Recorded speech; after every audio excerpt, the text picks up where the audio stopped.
The point programme में आपका स्वागत है। आज हम बात करेंगे सुर्खियों में डिजिटल भारत अवार्ड 2020 के बारे में। आइए जानते हैं ये चर्चा में क्यों है। हाल ही में राष्ट्रपति रामनाथ कोविंद द्वारा एक वर्चुअल समारोह में डिजिटल भारत अवार्ड 2020 वितरित किए गए। इस अवार्ड की शुरुआत 2009 में की गई थी। डिजिटल भारत अवार्ड 2020 इस अवार्ड का छठा संस्करण है।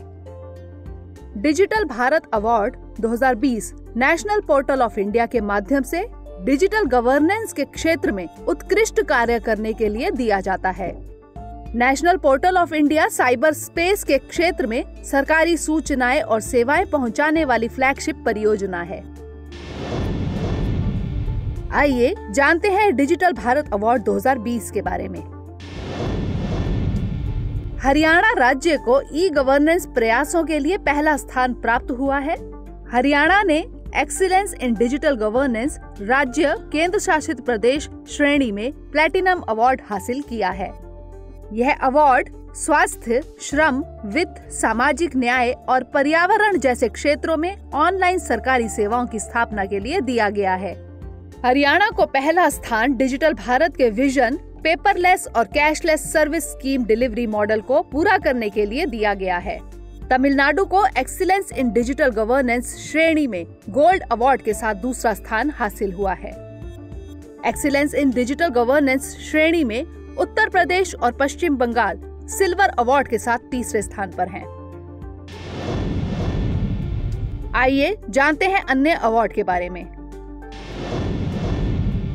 इनोवेशन इन पैंडेमिक श्रेणी में प्लैटिनम अवार्ड स्वास्थ्य मंत्रालय की ई संजीवनी नेशनल टेलीमेडिसिन सर्विस को दिया गया।